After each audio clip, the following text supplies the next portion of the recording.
खूप काळा इतिहास आहे तर हा जर इथून बाहेर जाऊ वाटत नाही, असं महाराजांपाशी थांबू वाटतंय. का माहित आत मंदिरात जेव्हा गेलो तेव्हा एक बाबा होते, त्या बाबांनी असं सांगितलं की हे मंदिर कौरव पांडवांच्या काळापासून आहे इथे. आणि जसं मी तुम्हाला म्हटलं की समाधीला येण्यामागची 2-3 कारण आहे. त्यातलं पहिलं कारण तर असं की तिकडे जाऊ आपण, पण आता आपण मंदिराकडून साईडने एक वाट जाते मागे, तिकडे जाऊन बघू मागं काही नाही. आता एक अशी गोष्ट घडली, आता समाधीस्थळी एक 8वी-9वीची मुलगी होती, पण हे सुशिक्षित अडाणी लोक इथं आतमध्ये चप्पल घेऊन येतात. ते जय शिवराय. मी अनुपम अंकुश कुंभार, एक मराठी माणूस करतो. जास्त ब्लॉग्स मला पोस्ट करता नाही आले, त्याच्या मागचं खरं कारण हेच की हो मी फिरायला जात नाही कुठं, मग काय ब्लॉग्स पोस्ट करू किंवा काय माहिती तुमच्यापर्यंत पोहोचू. त्यामागं कारण असेल की आम्ही मस्त मोठे मोठे प्लॅन्स केलेले आहेत, पण काहींचे जॉब्स असतात, काय ऑफिस वगैरे, त्यांचा देखील दोष नाही, त्यामुळे प्लॅन कॅन्सल होतात. पण मग मी असं ठरवलं की आपण एकटंच जाऊन येऊ कुठेतरी जवळपास. मग म्हटलं पुण्यातच जवळपास कुठेतरी जाऊन येऊ.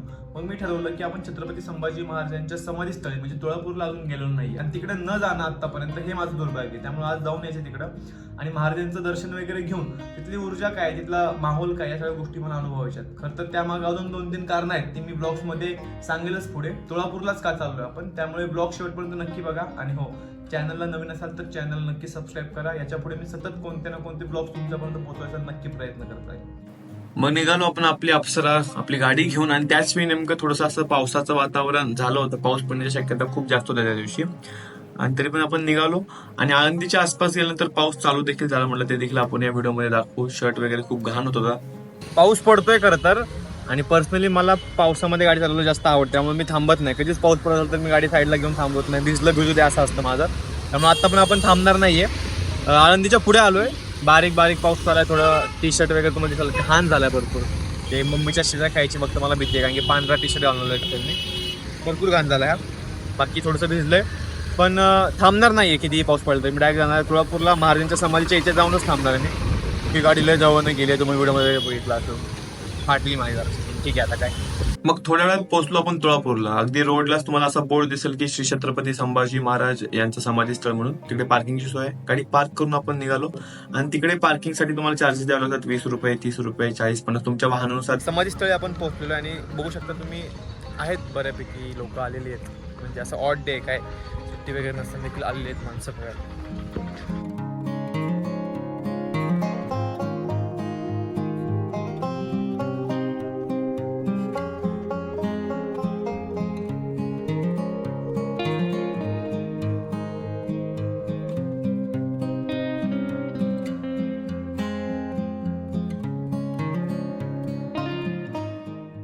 आता आपण शंभूराजांच्या समाधीस्थळी आहे, आणि हे जे समाधीस्थळ हा जो संपूर्ण परिसर आहे ना, एक वेगळीच ऊर्जा आपल्याला देते. आणि याच्याबद्दल समाधीबद्दल सांगायला गेलं की त्याच्यावर माहिती दिलेली आहे खाली, ती तुम्ही कधी इकडे आलं तर वाचा. तर त्या माहितीनुसार 1978ला या पुतळ्याचं अनावरण झालं होतं. इथं बाबासाहेब पुरंदरे जे शाहीर आहेत, शाहीर इतिहासकार, त्यांच्या हस्ते इथं यांचं या पुतळ्याचं अनावरण झालं होतं. आणि त्यासोबत इथं जे पावले दिसत आहेत, शंभूराजांचे पावलांचे ठसे इथं आलेले आहेत, तर ते आहेत तर सेवेचे आहेत. पर राजश्री शिवबा विचार प्रसारक मंडळ नवी मुंबई यांनी 2013ला 26 मे 2013ला इथं हे पावले आणले होते. आणि त्यासोबतच हा जो संपूर्ण परिसर आहे, समाधीच्या स्थळावर मागे येसुबाईंचा, महाराणी येसुबाईंचा आपल्याला फ्रेम बघायला भेटला. महाराजा यांच्यावर एक लेख आहे, तो लेख लिहिलेला आहे निवृत्ती पाचपोर तिवडी बुलढाणा. त्याच्यामध्ये अगदी शंभूराजांपासून शाहीर, कवी, कलशांपासून या सगळ्या गोष्टी मांडलेल्या. ते देखील लेख नक्की वाचू तुम्ही इथं आल्यावर.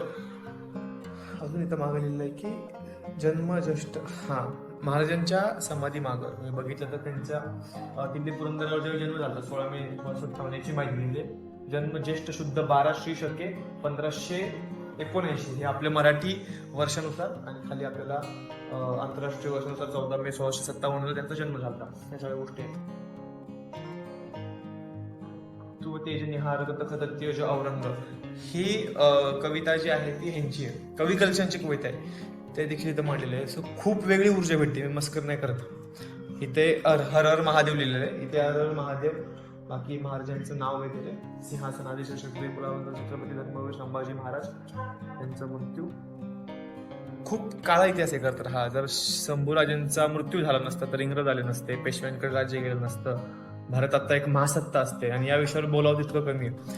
आज आपण समाधीला आलोय, अजून इथल्या आजूबाजूच्या गोष्टी बघितल्या. संगमेश्वराचं मंदिर पण आहे, त्या मंदिरात पण जायचंय, पण इथून बाहेर जाऊ वाटत नाही, असं महाराजांपाशी थांबू वाटतंय. का माहित का.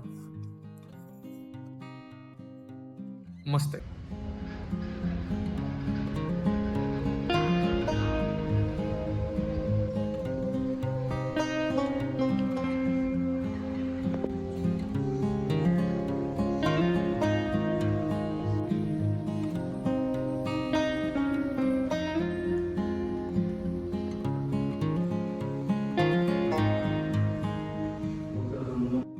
आत मंदिरात जेव्हा गेलो तेव्हा एक बाबा होते. त्या बाबांनी असं सांगितलं की हे मंदिर कौरव पांडवांच्या काळापासून आहे इथे, पण त्याचं नंतर नूतनीकरण करण्यात आलं. तिथं आपण एक बोर्ड बघितला, मी दाखवतो फोटो. तर 1993 ला काहीतरी नूतनीकरण झालं आणि नंतर पहिलं मंदिर होतं, त्यानंतर मग इथं महाराजांची समाधी बांधण्यात आली. तर असा इतिहास. त्या बाबांना म्हटलं व्हिडिओमध्ये बोलता का, तर ते नाही म्हणले. ठीक आहे म्हटलं, माझा मी इतिहास सांगतो. आणि असला भारी इथं बघा तुम्ही मंदिराच्या बाजूला सूर्यास्त होतोय, भारी दिसतंय. त्या बाजूने आलो ना, तिथं खाली नदीकडे जाता येतं, तिकडे जाऊ आपण. पण आता आपण मंदिराकडून साईडने एक वाट जाते मागं, तिकडे जाऊन बघू मागं काही नाही. इथं जो सूर्यास्त दिसतोय, मला सूर्यास्त खूप जास्त आवडतो बघायला, त्यामुळे मी तिकडे चाललोय की तिकडनं मस्त सीन भेटला पाहिजे सूर्यास्त बघायला. सूर्यास्त बघताना एक वेगळी ऊर्जा भेटते मला, काय भेटतं. सूर्यास्त बघायला खूप आवडतं आणि खूप चांगलं इथं त्यांनी स्वच्छता वगैरे राखलेली आहे समाधीच्या ठिकाणी. आणि माग असं काय नाहीये. शाळेकडे आलो आपण एका, माझ्या मते शाळेचे मैदान आहे, शाळा आहे वाटतं इथे छोटी. हा आपला सूर्यास्त दिसतोय का, मी दाखवायचा प्रयत्न करतोय फ्रंट कॅमेरा झूम होतो. समाधी एकदम नीट ठेवले त्यांनी. आणि हा जो सीन आहे, नदी वगैरे, खरंच भारी वाटतं. जे महाराजांच्या समाधीस्थळी येऊन एवढी ऊर्जा प्राप्त होते.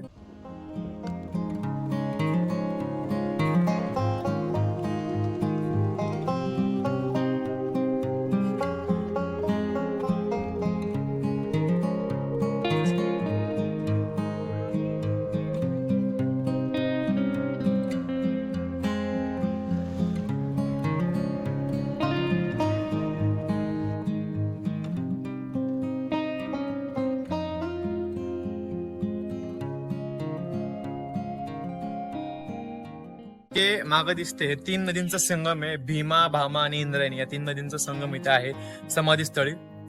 आणि अनेक जण आलेले आहेत बघायला, बसते निवांत, भारी वाटतं. इथं बसू आपण थोडस, नाही का, अंधार पडेपर्यंत, आणि मग जाऊ घरी. काय घरी नंतर काय काम आहे आपल्याला. आणि जसं मी तुम्हाला म्हटलं की समाधीला येण्यामागची 2-3 कारण आहे. त्यातलं पहिलं कारण तर असं की मागच्या महिन्यात मी बलिदान मास पूर्ण पाळला होता आणि त्याच इच्छा होती की समाधीस्थळी जाऊन महाराजांचं समाधीचं दर्शन घ्यावं, पण त्यावेळी काही जमलं नाही मला, इकडची तिकडची कामं आली. मग ते एक कारण होतं. त्यासोबतच गेल्या आठवड्यात थोडासा आजारी होतो, त्यामुळे माझी काहीच काम होत नव्हती, घरी बसून होतो, बोर होत होतं. मग अशा वेळी काय होतं, थोडेसे वेगवेगळे विचार मनात यायला असतात की यार हे होत नाहीये, ते काम होत नाहीये. मग त्यावेळी थोडंसं लो फील होत होतं. मग अशा वेळी माझ्या आयुष्यात मी खरंच खूप छत्रपती संभाजी महाराजांकडून प्रेरणा घेतो. त्यांचा इतिहास बऱ्यापैकी मी वाचलेला आहे, त्यांच्याकडनं शिकण्याचा प्रयत्न करतो. मग त्यावेळी असं वाटलं की यार शंभूराजांच्या समाधीकडे जाऊन थोडंसं आपल्याला ऊर्जा प्राप्त होईल, थोडंसं मोटिवेशन भेटेल. आणि तसं झालं देखील. मी आज इथे येऊन बसलो थोडा वेळ, आत्ता मगाशी 15 मिनिटं खाली जाऊन बसलो होतो. एवढं भारी वाटतं इथे. समाधी स्थळातून महाराजांकडून ऊर्जा घेऊन आता परत पुढे कामं करायचे, थोडंसं प्रेरणा भेटली. आणि ही 2-3 कारणं होती खरं तर समाधीला यायची. आणि खरं सांगायला गेलं तर 21 वर्षात आज हा माझा पहिला योग आहे समाधी स्थळाला येण्याचा. आणि मी ब्लॉग मध्येच सांगतोय की महिन्यातून कमीत कमी मी एकदा तरी इकडे येण्याचा प्रयत्न करेन, कारण की जास्त लांब नाहीये हे घरापासून. माझ्या अर्धा तासाचा रस्ता आहे फक्त, 20 किलोमीटर पडतं मला. त्यामुळे नक्कीच समाधीस्थळी येऊन थोडंसं माइंड फ्रेश करून परत कामाला लागलं की मला वाटतं बरं वाटेल. त्यामुळे नक्कीच आपण छत्रपती संभाजी महाराजांच्या समाधीस्थळी महिन्यातनं एकदा तरी येण्याचा प्रयत्न करू. आज मी एकटा आलोय, पुढच्या वेळी माझ्या मित्रांना घेऊन येईल. भारी वाटतंय खरंच, मस्कर नाही करत, खूप छान वाटतं इथे बसून, नदी किनारी बसून. इथं जसं मी म्हणलं, भीमा, भामा आणि इंद्रायणी नदीचं त्रिवेणी संगम आहे. आणि पाणी स्वच्छ आहे. आळंदीमध्ये एवढं पाणी स्वच्छ नाही दिसलं मला येताना नदीचं, पण इथे पाणी स्वच्छ आहे, चांगलं वाटतंय. असं निसर्गरम्य वातावरणात आल्यासारखं वाटतंय. काय बोलू सुचत नाहीये, पण भारी वाटतंय यार खरंच, मस्त नाही, भारी वाटतंय. आता एक अशी गोष्ट घडली, आता समाधीस्थळी एक 8वी-9वीची मुलगी होती आणि ती तिच्या पालकांसोबत वगैरे आली होती. तर त्यांनी आज जाऊन एक प्रश्न विचारला समाधीच्या स्थळी, बरं का, मी तिथेच होतो. तर त्यांनी एक प्रश्न विचारला की यांनीच देखील अशी समाधी घेतली का, म्हणजे अशी म्हणजे कशी म्हणत होती तिला, ती आता आळंदीवरून आले असतील माझ्या मते. तर मग संत तुकाराम, संत ज्ञानेश्वर महाराज यांच्यासारखीच यांनी देखील समाधी घेतली का, म्हणून यांचं इथं समाधीचं मंदिर बांधलंय का. तर असे प्रश्न होते त्या मुलीचे. आणि हे प्रश्न ऐकून मला खूप जास्त वाईट वाटलं की या माणसाने, या छत्रपती संभाजी महाराजांनी जे काही बलिदान केलं ते आजच्या पिढीला माहीतच नाहीये. आजची पिढी म्हणजे माझ्यापेक्षा 5-6 वर्षांनी फक्त लहान असतील ते, त्यांना ते माहीतच नाहीये. खूप वाईट वाटलं हे ऐकून मला. असं होऊ देऊ नका तुम्ही देखील, कारण की या व्यक्तीने, छत्रपती संभाजी महाराजांनी बलिदान दिलं त्यावेळी, म्हणून आज आपण हिंदू म्हणून जगतोय या संपूर्ण हिंदुस्थानामध्ये. आपल्या देशामध्ये आपल्याला आपलीच किंमत आहे तर ती या व्यक्तीमुळे, आणि त्याची जाण असली पाहिजे लोकांना. हे 40 दिवस अत्याचार सहन करून, परत मग नंतर त्यांचे महाराजांचे तुकडे करून त्यांना टाकलं होतं, नंतर देखील त्यांचे तुकडे उचलायला कोण नव्हतं. अशी परिस्थिती या माणसावर आली आणि त्यांचं बलिदानच माहीत नाही लोकांना. ही एक खरंच खूप जास्त कटू परिस्थिती आहे. आणि हे मला वाटलं नव्हतं की एवढी घाण परिस्थिती असेल महाराष्ट्रामध्ये, ते मला इथं आल्यावर समजलं. पण ठीक आहे, माझ्या मार्फत, तुमच्या मार्फत जितका जास्त लोकांपर्यंत इतिहास पोहोचवता येईल तितका आपण पोहोचवायचा प्रयत्न करू. आणि तुम्ही आवर्जून इथे या समाधीस्थळी नक्की या. तुमच्या लहान भावा बहिणींना घेऊन या, तुमच्या घरी लहान मुलं असतील त्यांना घेऊन या. महाराजांचा इतिहास सांगा आणि अभिमानाने सांगा की हे आपले राजे आहेत, यांच्यामुळे आपण आज आहोत. अशी परिस्थिती येऊ देऊ नका जी त्या मुलीची होती. आता निघू आपण इथून, बराच वेळ झाला बसलोय. आणि इथे एक मुलगा आहे म्हणतो, इकडे इकडे व्हिडिओ काढायचा, इकडे इकडे.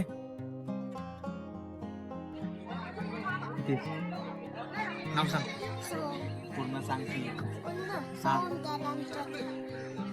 सोहम जयराम चौधरी. दिनानाथ दराराम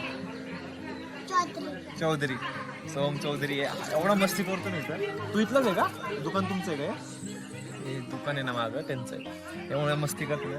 जा तुझा व्हिडिओ काढ, ते कर मागासपासून जे करतोय ते. पडू नको फक्त व्हिडिओ मध्ये. हा, तिथे एक त्याने आहे ना लोखंडाचं हे काहीतरी ठेवलंय कोण, आणि त्यावरून सायकल घालते बघा आता कशी येते वगैरे. दिसते का तुम्हाला इथे वगैरे? आता बघा, हा, त्याला काय मजा येते त्याच्यामध्ये त्यालाच माहिती. मगापासून त्याला म्हणलं मी नको करू, लागल कुणाला तरी, पण कुठं काय ऐकतो. जय शिवराय बोल. जय शंभूराजे. चॅनलला सबस्क्राईब करा म्हण ना, चॅनल को सबस्क्राईब करा. ओके ठीक आहे, त्यांनी सांगितलंय. आणि मला सांगायचं असं होतं की तुम्ही देखील या इथं, आपल्या घरातल्या लहान मुलांना वगैरे घेऊन त्यांना इथला इतिहास सांगा. आणि मी इथं बघितलं, फोटो देखील दाखवतो, तर बाहेर सांगितलंय बरं का, चप्पल तिथेच काढा म्हणून. स्टँड दिलाय चांगला चप्पल काढायला. आणि तर देखील काही लोक इथे चप्पल घेऊन आलेले आहेत. अजिबात नाही आवडलं मला हे. त्यांना सांगून तरी काय फायदा, असं होतं. त्यामुळे चप्पल तिथं काढायची जागा आहे बाहेर. लिहिलंय शुद्ध मराठीमध्ये की चप्पल स्टँड मध्येच काढा. समाधीच्या पुढे चप्पल घेऊन येऊ नका. तरी पण हे सुशिक्षित अडाणी लोक इथं आतमध्ये चप्पल घेऊन येतात, त्याची खंत वाटते. हे खूप चुकीचं आहे. हे असलं काय तुम्ही करू नका, तुमच्याकडनं अशा चुका नाही झाल्या पाहिजेत. निघू आता आपण इथून.